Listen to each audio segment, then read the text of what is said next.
Καλησπέρα. Σήμερα θα σας δείξω μία δουλειά που έχω κάνει ερασιτεχνική, γιατί ερασιτέχνης είμαι και όχι επαγγελματίας υδραυλικός, με τις οδηγίες και βοήθειες ενός φίλου που ξέρει από αυτά και με αρκετό ψάξιμο στο ίντερνετ. Καταρχάς να πούμε ότι έχουμε βάλει ένα καινούριο ηλιακό 200 λίτρων και πάνω έχουμε τοποθετήσει μια φούσκα και ένα εξαεριστικό για το κλειστό σύστημα των πάνελ για τη διαστολή τους, έτσι ώστε αν έχει φύγει για διακοπές να μην καταπονείται το σύστημα των πάνελ. Επίσης έχω βάλει μία λινάτσα, ας πούμε, ένα κάλυμα το οποίο θα το κατεβάζω όταν θα λείπω από το σπίτι, και εδώ έχουμε τοποθετήσει κάποια πραγματάκια τα οποία τα πιο πολλά από αυτά δεν χρειάζονται. Θα σας πω ποια κυρίως χρειάζονται να τοποθετήσεις για να έχεις έναν ηλιακό λειτουργικό για πολλά χρόνια. Αυτός ο ηλιακός σίγουρα θα πάει πάνω από 15 χρόνια, αφού ο προηγούμενος που ήταν ένας απλός ηλιακός όπως αυτός ή αυτός πήγε 15 χρόνια.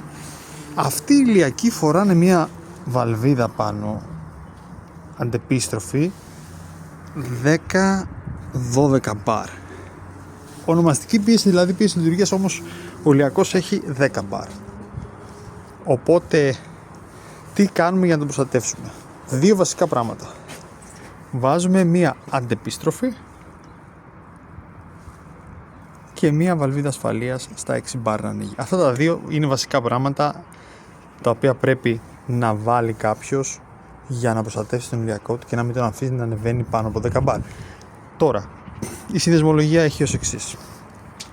Έχουμε δύο ορυχάλκινους σταυρούς, οι οποίοι μας δίνουν μία βρύση κάτω για νερό, ένα μανόμετρο για να βλέπουμε την πίεση του δικτύου. Από πάνω, όλα αυτά είναι στο κρύο, έτσι. Από πάνω έχουμε ένα αντεπίστροφο. Πάνω από αυτό έχουμε ένα σταυρό, ο οποίος μας δίνει μία βαλβίδα ασφαλείας στα 6 μπαρ ή και 8 μπορείς να βάλεις. Εγώ την έχω στα 6.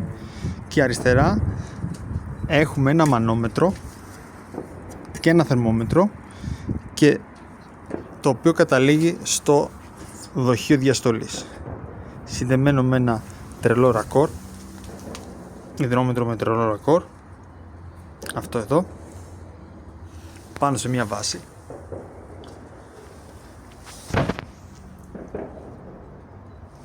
Το δοχείο διαστολής μπαίνει ανάποδα. Εγώ στην αρχή το είχα βάλει επάνω εδώ, αλλά μετά είδα ότι το ιδανικό, όπως λέει και το manual του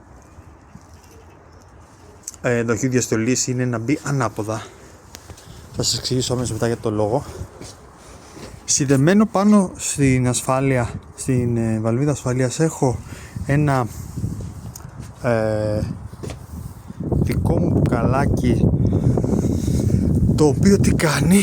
Γεμίζει από αυτό με νερό όταν ανοίγει η βαλβίδα, και μέσα δεν φαίνεται τώρα, εδώ κάτι πάει να φανεί, έχω συνδέσει μία υπερχείληση, έτσι ώστε θα φτάνει σε αυτό το σημείο να υπερχειλίζει και να φεύγει το νερό κάτω.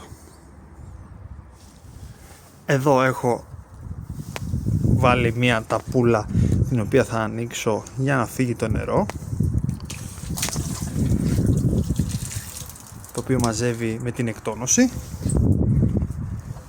της βαλβίδας ασφαλείας.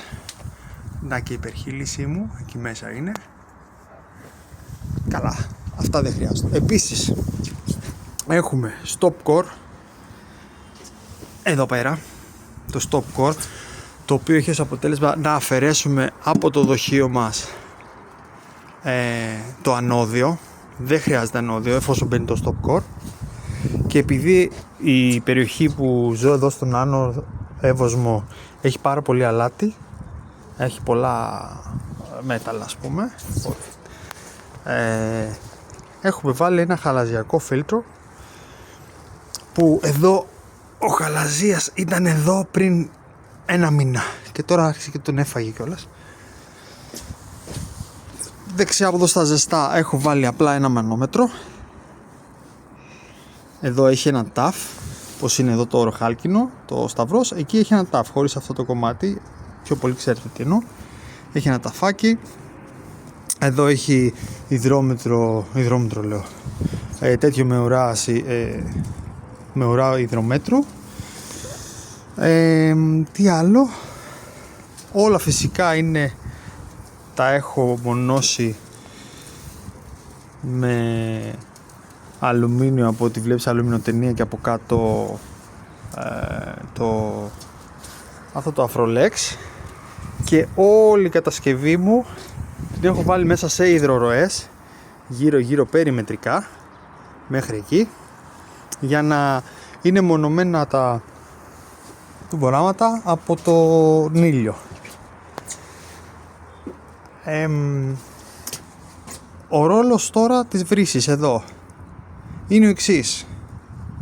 Τη βρύση τη βάζουμε για να ελέγξουμε πότε και αν αυτό αστοχήσει, δηλαδή αντιεπίστροφη αστοχήσει. Αν αυτό αστοχήσει, όταν εγώ θα κλείσω τα νερά από εδώ, από την κεντρική παροχή δηλαδή κρύου νερού, θα τα κλείσω. Αν αυτό έχει αστοχήσει λοιπόν, δεν πρέπει να έχω νερό εδώ πέρα. Ανοίγω τη βρύση και δεν έχω νερό. Άρα αυτό λειτουργεί. Αυτό το σκοπό έχει, πέραν το ότι πλένεις, ας πούμε, όποτε θες. Όταν εγώ θα ανοίξω τα νερά, το νερό θα έρθει. Θα αργήσει μεν, αλλά θα έρθει δε. Αυτή τη δουλειά έχει η βρύση εδώ. Ιδάλλως το βάζεις με ένα ταφ ή δεν βάζεις καθόλου ταφ. Αν το θες οικονομικό το τρόπο να προστατεύσεις τον ηλιακό σου θερμοσύμφωνα, γιατί μόλις τον έχεις αλλάξει, έτσι έκανα εγώ μόλις τον αλλάξα, θα βάλεις μια βαλβίδα ασφαλείας με ένα ταφ και από κάτω ένα αντιπιστρόφο. Θα τα ενώσεις στην κεντρική σου παροχή με τα ρακόρια και τελείωσε η υπόθεση. Ούτε μανόμετρα, ούτε τίποτα. Όλα αυτά είναι περιτά. Γιατί τα έκανα έτσι, γιατί μπορώ και γιατί γουστάρω. Γιατί έτσι, τέλος πάντων, για να τα κάνεις. Αυτά έχω να σας πω. Η κατασκευή αυτή είναι.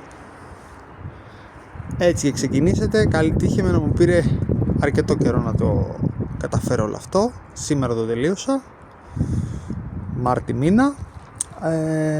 Και το κόστος, σωστά, τα ορυχάλκινα δεν είναι φτηνά. Άμα θέλεις να κάνεις μια ολοκληρωμένη κατάσταση όπως τη βλέπεις περίπου, θα σου βγει γύρω στα 250 ευρώ τα ορυχάλκινα μόνο, μαζί με τα μανόμετρα. Ok, 150 μένα μου βγήκε, αλλά είχα κάνει πολλές δουλειές, τέλος πάντων, περίπου 200 ευρώ. Άρα από εκεί και πέρα το stop core κάνει 45 ευρώ, το δοχείο διαστολής κάνει 25 ευρώ, το φίλτρο κάνει 20 ευρώ μόνο το δοχείο και άλλα 30 ευρώ η χαλαζιακή πέτρα μέσα, ο χαλαζίας, ο οποίος αυτό σιγά σιγά καταναλώνεται και θέλει γέμισμα. Τώρα εντάξει, αυτό είναι άλλο έξοδο αργότερα.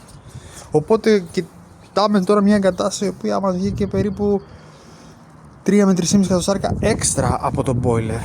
Όμως αυτό θα βοηθήσει να μην πάθει ποτέ τίποτα με σωστή συντήρηση. Η σωστή συντήρηση είναι να παίρνεις το δοχείο διαστολής σίγουρα το χειμώνα, να το βάζεις σωστή πίεση που είναι περίπου 2,5 μπαρ σε αυτό το δοχείο. Σου λέει ο κατασκευαστής πώς θα το βάλεις, βέβαια εξαρτάται και από την πίεση από εκεί πέρα. Τέλος πάντων, ψηλά γράμματα. Τι άλλο πρέπει να κάνεις? Το stop core θέλει κάθε εξάμηνο λίγο νεράκι μέσα. Έχει οδηγίες εδώ χρήσεως και έχει μια σύριγγα, ας πούμε, και το βάζεις από εδώ το νεράκι σου. Αυτά πάνω κάτω. όποιος ξεκινήσει τέτοιο project, πιστεύω στο τέλος θα κερδίσει μακροπρόθεσμα. Την σωστή λειτουργία και τη μεγαλύτερη διάρκεια ζωής. Τώρα αυτό πρέπει να πάει πολύ πολύ καιρό, λογικά. Ευχαριστώ. Εγώ επαναλαμβάνω, δεν είμαι υδραυλικός.